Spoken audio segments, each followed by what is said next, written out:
Alright guys and gals, welcome to Game 10 of Round 1 of the Tiny Wars Open Tournament. I am Advanced Warrior. I'm CJ. And we are presenting Sliicer, player 1, black on top, as Penny, versus, forgive me for saying this wrong, N0o2? N0o2 on Tasha, player 2, green on the bottom. So, Penny, very interesting CO, CJ. Yep. Penny is this game's weather specialist. She gets a default zone range of 3, so relatively large zone, and then her boost is basically vanilla. It's 10-10 boost to all units, and then she also gets immunity to all weather effects just by default without even having a CO on the field. And so, naturally, her CO power revolves around weather effects. So, if you get her CO, you basically roll for one of 3 weather effects, and then they persist for 3 turns, and the Penny player is unaffected. I'll go into, I guess, those weather effects right now. So the first is snow, second is rain, and the third is sandstorm. So snow is pretty straightforward. It's -1 movement to all units. Rain is interesting. It forces fog of war for all units, and then obscures the enemy's vision further. So Penny will see the game as if it's just a regular fog of war. But the opponent will see the game with all units having only 1 vision range, and then buildings have 0 vision range, which means they can only see its own tile, just like in the older Advance Wars games in Fog of War. The properties can only see their own tiles. So that rain is quite weird. Then the third weather effect is sandstorm, which is almost always the best effect to get. That is -30% attack to the opponent's units. That is better than having plus 30% defense to all your units. And also, again, these weather effects persist for 3 days. So Penny is definitely the most RNG heavy character of the entire roster, because Snow tends to be pretty lackluster, but Sandstorm is very, very strong, and Rain can have some very wonky effects. You can kind of trick your opponent, and that is very unpredictable overall. Unpredictable. So indeed. that is Penny. Alright, now N0o2 on player 2 is playing Tasha. Now we just discussed this. I kind of forgot Tasha's defense, I'm sorry. But Tasha, only a CO zone of 1. So the same as Lynn, a little bit tricky to try to utilize. Her main selling point is that her air units get plus 50% offense, so she is the offensive air specialist. And again, I apologize for forgetting her defense. It's either like plus 20% defense or plus 30% defense. I think it's 30. I think for regular units it's 10-10, but for air units it's 50-30 buff. So obviously an offensive heavy CO. Air units are already kind of fragile, so it kind of makes sense to give your CO unit some defense and a massive firepower boost. I think there are certain units that Tasha can one-shot if they are on poor terrain where they cannot heavily defend themselves. But I find Tasha very, very tricky to utilize, because if you put your CO unit on an air unit and they have a counter for it, it will probably won't die, but definitely will take some damage. And It's also a small zone, so it's a little bit hard to get the charge. And I find the boost a little bit awkward. Gives a CO zone globally, obviously. That's vanilla for every CO. But in addition to that, all air units get +2 movement. So it can help them make some deep pushes. But so far, all the Tasha games that I've seen, there really hasn't been much of that power being used. So, and I think the main problem is that it's just a little small. If it was 2-zone, I would consider it a lot more enjoyable. But we'll just see how N0o plays this Tasha. One interesting thing though, you still get charge from other units. So what you see right now, if that artillery does get a hit off of something, all that damage will go into the energy charge. Yeah. Yeah, Tasha is a little bit difficult. Yeah, having only one zone and like being air unit specialist, you know, air units don't tend to be as clustered next to each other as ground units do, so it's much harder. And then also having just a zone of 1 means that, or having a zone of 2 is nice because that means that your CO unit and another unit can be attacking the same unit, the same enemy unit, and get that boost. But with a zone of 1, you have to be attacking different units, and that, you know, that's significantly harder. But it's not the worst thing in the world. Yeah, N0o, starting off, N0o is having a more defensive stance. A lot just dependent on that Artie. But because of that, Sliicer is kind of getting a lot more properties at the top side, and is generally doing a better job at contesting the bottom right here. That was an awkward artillery coverage. If there was a unit that was sandwiched in between that tank and the artillery, would have been a little bit better. But right now, Sliicer is getting a first strike, as well as staying outside of artillery range by being inside the artillery range. Also, a couple things I noticed. The property above, north of the artillery on the bottom there, I feel like Sliicer had a couple of chances to capture it, but I wonder why they didn't opt for it. Maybe they saw that that it wasn't worth trying to capture because those bikes would be tempted to get a first strike. A lot of clumped up units on the bottom though, so sort of trapping that tank, unless it should be okay going through some forests, but I don't know exactly where it stops. But here, a little bit different from most of the games that we've been seeing. The CO units are on the top side as opposed to this bottom. Oh, spoke too soon. Tasha is moving towards the south side, understandably so, away from the anti-air. Yeah, N0o has kind of a bad position here. His artillery is not covering his tank, so that tank, Sliicer has a free hit right there. Just yeah, just there. And now N0o doesn't have very good play over here, and is not really, it was not able to contest the top side either.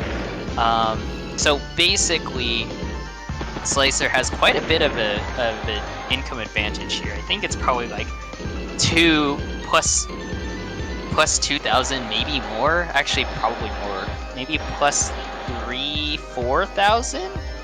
I'm gonna take a guess there.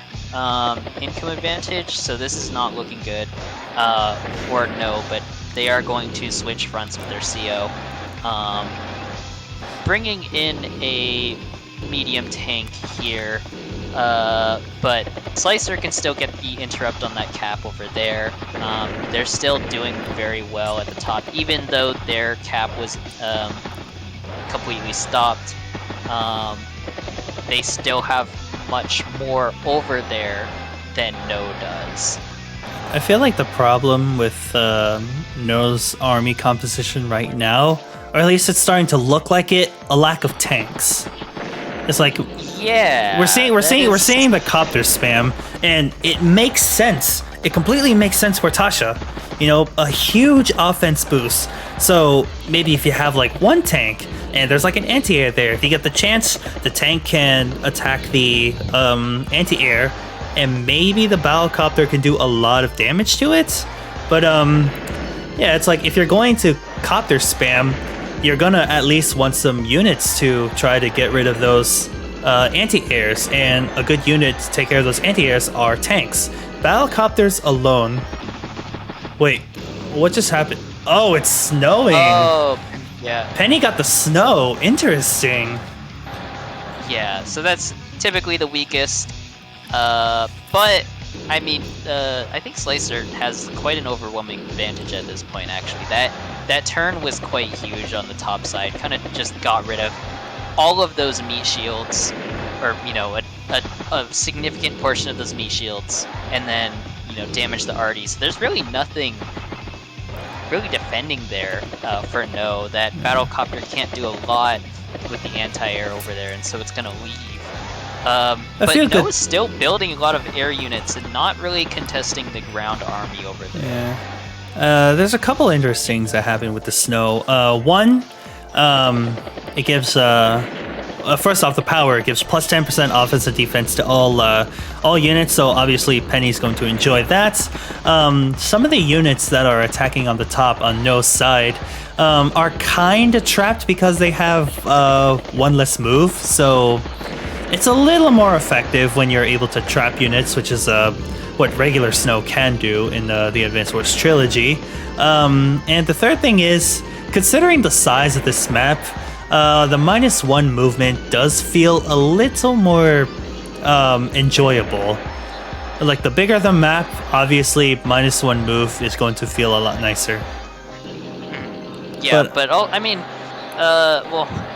N0o doesn't. Well, N0o is not very far away from the reinforcement base, but I guess like they're, because of the snow, maybe they're like a little, like one extra turn away from the battle, perhaps. But it just looks like N0o is gonna completely ignore the top part and is kind of just giving it up altogether. I get, okay, maybe not. There's a there's the defense, but it's snowing. Yeah. That -1 movement is gonna hurt a little bit, unless it goes away now. Nope, it's still moving on. I think it goes away in the next turn. Might go away in the next turn, but yeah, that N0o is starting to show off its effectiveness. What we said is like the weakest weather for Penny, but in this very situation, it's kind of. I feel like N0o is probably feeling the -1 movement. I mean, I think they're kind of just at a huge disadvantage anyways, so I feel like that the weather effect is relatively inconsequential, honestly. The battlecopter. But I guess cannot. I guess it's I'm sorry. harder. I guess it's harder for N0o to escape at the bottom, but even then, like, over there, so it doesn't matter all that much. Another thing is, battlecopters cannot counterattack dusters, so that duster just basically got a free hit. And yeah, that Tasha copters, it's not looking like it's gonna stay forever. Just 1 point away from expanding it to 2, but unfortunately, there's nowhere to run for that copter. Very likely going to see that CO unit fall on the bottom. Nope. Okay, so we at least got to see it expand, only for it to get shot down right away. So, again, a little unfortunate to see, but that's what's tricky about Tasha. She's a glass cannon. She's gonna hit you very hard, but there's a lot of other things that can attack a battlecopter that just make it harder. Yeah, Tasha, maybe you could put it on the ground unit, but it's gonna be a little hard to put to get a battlecopter in there and like enjoy that plus 50% offense boost. Yeah, I think the main usage is to do what kind of N0o did, but support it with more tanks to get rid of anti-airs in the area. Oh yeah, definitely. Yeah, or just play very tricky and like, you know, run across mountains and across rivers and stuff to kind of lose the anti-air. But yeah, that just wasn't something that N0o was able to do here. Another good usage for air units is that if you're going to attack with a battlecopter, make sure you kill that unit that the battlecopter attacked, and then start to shield your air units. I think that is the best way to use air units in general, and Tasha would enjoy it a little bit more, because most likely whatever a battlecopter would be hitting is probably going to die. Yeah. With the assist of another unit, they're not too hard to kill. But right now we're not seeing an immediate reinforcement of another CO unit coming from N0o here. Yeah. Meanwhile, Sliicer is kind of just fortifying up. They know they have a very large income advantage. They don't need to force the push if they don't, they don't have to force the push. They probably can deal with the war tank just fine, honestly. But you know, might as well conserve your units, like, if you don't need to. If you're not pressed to actually do something, you know, you can just become a little bit more defensive. You have such a large income lead, and the rest of the game will generally just get easier for you. Yeah. Have a large, a claustrophobic fight coming from the bottom there. N0o interrupting a cap in the middle, protecting their own property, but that looks like an anti-air hit, if I've ever seen one. Yeah, N0o, or Sliicer was definitely baiting that out. That was successful. Got the CO charge. We'll have another weather effect next turn. Maybe Sandstorm. Rain would be very interesting. Rain would be very interesting to see. But actually, I mean, because this game is mostly in the end game, and the winner is basically determined at this point. You know, again, the weather effect is generally going to be pretty inconsequential. But unless Sliicer makes a huge mistake that N0o could capitalize on, it'd be a pretty insane comeback. But yeah, right now we're seeing a lot of consistency with Sliicer. Yeah, breaking that bike wall and getting that anti-air in for that free copter hit. No heavy tank to really contest that anti-air as well, so it'll take some hits, pull back, repair, and I was just about to say built the bomber, but no base skips. But it is very difficult. It is very difficult for N0o to come back at this point. Comes in with the war tank though, so has some units surrounding it. So if Sliicer wants to open up options to attack with that war tank, gonna need to spend some other units to try to free that open. But with 37 points, I think 37. Forgive me. We'll just see in the next turn. But oh no, that was it. That was enough for N0o to resign.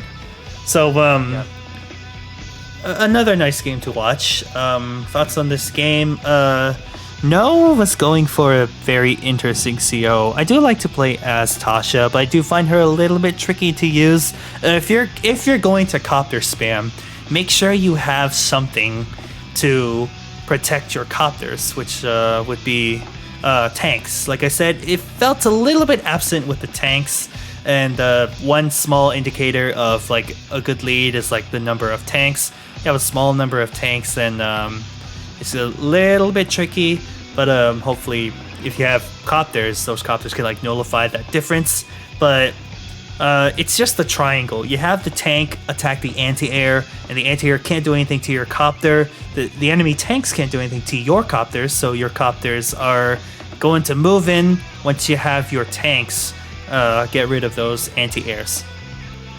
Yeah. I made a mistake with what I was saying about the penny zone, but it doesn't matter too much actually, because at this point in time, what was it? Sliicer does not have their CO power ready. But anyways, yeah, I think one thing to point out probably is actually N0o's unit composition in the early game. they made quite a bold choice to go for artillery early. Artillery are really strong units, but they're really hard to use. Of course, being indirect and having a set range.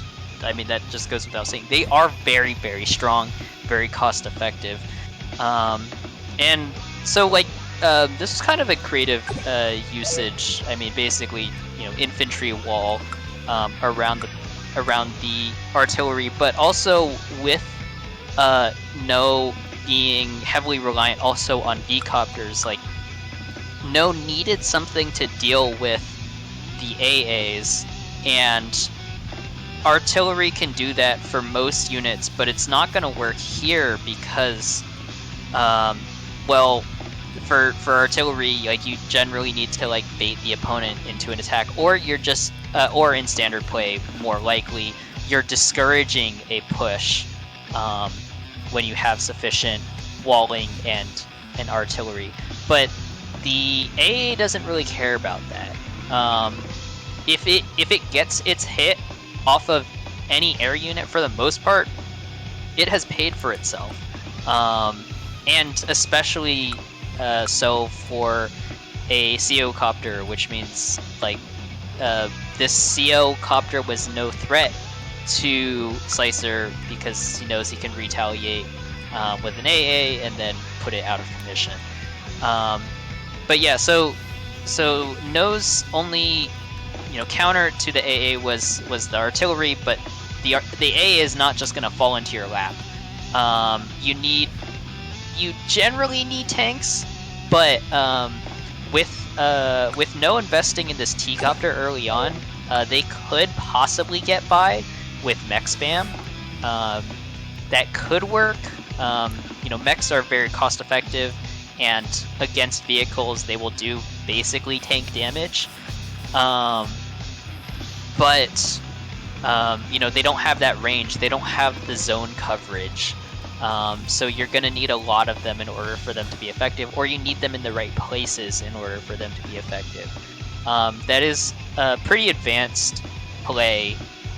It's very hard to execute, and so I definitely understand how N0o was not able to execute on this game in particular. But I do encourage a composition similar to this. It's good to really have that,